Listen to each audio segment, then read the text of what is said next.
আসসালামু আলাইকুম। আশা করি আপনারা সবাই ভালো আছেন। আপনাদেরকে বহুদিন থেকে আমি কোনো রেসিপি দিতেছি না, তবে চলুন আপনাদেরকে আজকে একটা দেখাবো ফুলকপি কীভাবে বানাইতে হয় সহজ কম টাইমে, সেটা দেখাবো। তার জন্য আমি শুকনো মটরগুলো রাত্রে ভিজে রাখছিলাম, এগুলো এখন কুকারে দিয়ে দিলাম।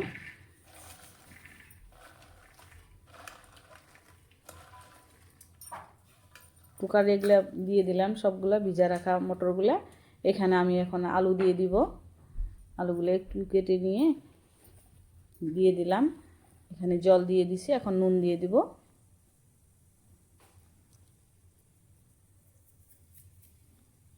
নুন দিয়ে নিয়ে আমি কুকারটা এখন বন্ধ করে দিয়ে এখন চুলাটা অন করে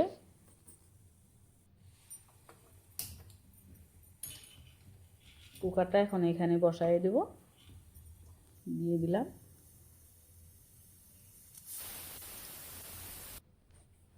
3-4টে সিটি মেরে নিছি।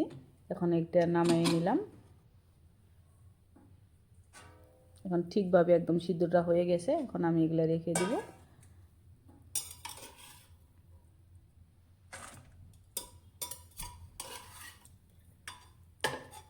এখন আমি আলুগুলো সিদ্ধ হয়ে গেছে পারফেক্ট। এখন এগুলো আমি ছোটো ছোটো করে ভেঙে নিব, নিয়ে মটরগুলোর সাথে মিক্স করব।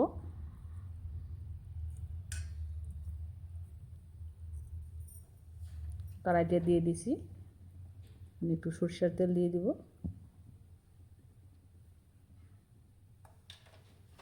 তেলটা গরম হলে আমি এখন কাঁচা লঙ্কা কেটে রাখছি হাফ করে, সেগুলো এখানে দিয়ে দিলাম। গরম হয়ে গেছে তেলটা।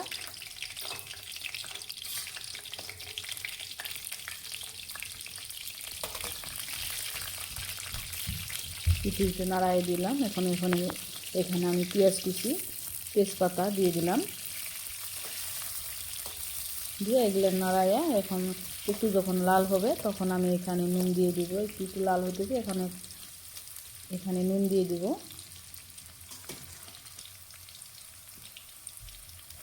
ছোটো চামচে 2 চামচ নুন দিয়ে দিলাম এখানে স্বাদ হিসেবে, এদের পরিমাণ হিসেবে যেভাবে আপনারা খাবেন সেভাবে দিয়ে নেবেন। এখন আমি এখানে হলুদের গুঁড়ো দিব। 1 চামচ হলুদের গুঁড়ো এখানে দিয়ে দিলাম।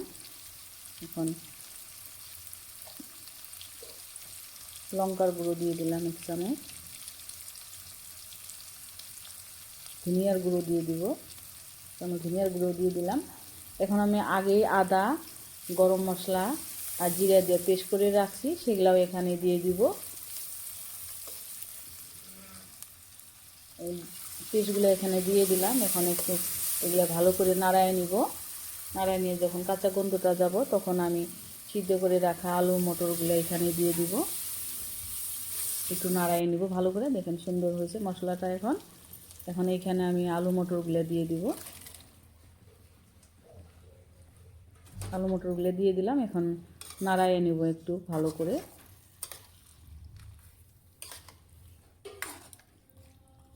একটু নাড়াচাড়া করে দিয়ে ভালো করে একটু নাড়াইলে এটা ভালো হয়, তো মশলাগুলোর সাথে মটর আলুগুলো মিক্স হয়ে যায় ভালো করে। এখন আমি ঢাকনাটা দিয়ে দেবো। ঢাকনাটা দিয়ে দিলাম। 10 মিনিট পরে এখন ঢাকনাটা সরাইয়ে দেখব। 10 মিনিট হয়ে গেছে। এখন আমি একটু দেখব, একটু নাড়াইয়ে দিলাম। আর এখানে একটু নাড়াইয়ে দেওয়ার পর আমি আগে এই ঘুগনিতে ঝোলের জন্য আমি গরম করে রাখছি জলগুলো, সেই জলগুলো আমি এখানে এখন দিয়ে দিব। জলগুলো ঝোলের জন্য দিয়ে দিলাম ঘুগনির।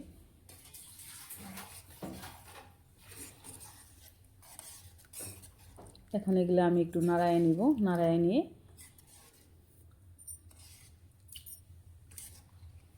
নাড়াচাড়া করে দিলাম। দিয়ে নিয়ে এখন এখানে ঢাকনাটা দিয়ে দেবো। একদম দেখেন সুন্দর কালার হয়েছে।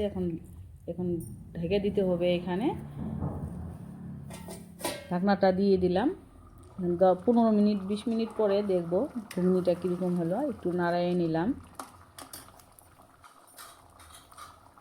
আমি এটা নাড়া দিয়ে দেখতেছি, এটা ধরেন ঘুগনিটা আমার 80% হয়ে গেছে। এখন আমি এখানে ধনিয়ার পাতাটা দিয়ে দিলাম। ধনিয়া পাতাটা দিয়ে একটু নাড়াচাড়া করে নিয়ে আমি আবার একটু ঢাকনাটা দিয়ে দিব। ঢাকনাটা দিয়ে দিলাম। এখন 5 মিনিট পরে দেখব। 5 মিনিট পরে আমি দেখতেছি ঘুগনিটা আমার হয়ে গেল। এই ছিল, দেখেন আপনারা কত সুন্দর কালার আসছে, কত সুন্দর হয়েছে দেখতেও, খুব সুন্দর সিদ্ধ হয়েছে, দেখতেও দারুণ হয়েছে না? দেখতেছেন না? খাইয়ে দেখেন, এইভাবে বানায় খেয়ে দেখেন, এটা খুব দারুণ। এভাবে বানান, দেখেন সুন্দর হয়েছে। এই ছিল আমার আজকে ঘুগনি। এই যে হয়ে গেছে, আমি রেখে দিলাম এটা হওয়ার পর। এখন আমি আপনাদেরকে দেখাবো পুরিটা কিভাবে সহজভাবে বানাতে হয়। তার জন্য জল নিয়েছি, এখানে একটু নুন দিয়ে দিলাম। এখন আটা দিব, আটাগুলো দিয়ে দিলাম, ভালো করে ডলে নিলাম। ডলে নিয়ে এইভাবে ডলতেছি, দেখেন সুন্দর হয়ে গেছে এখন ডলাটা। এখন পুরি ভাজবার জন্য ছোটো ছোটো করে গোল করে রেখে দিলাম। এখন আমি একটা পুরি এখন বানাবো।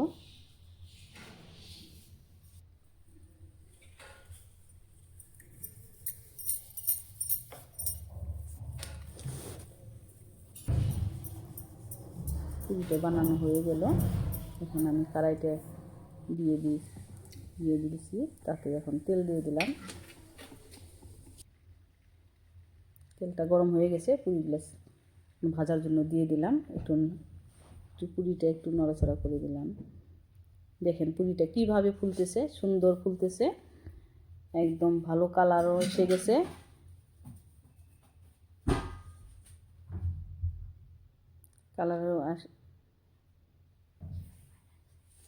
কালার এসে গেছে।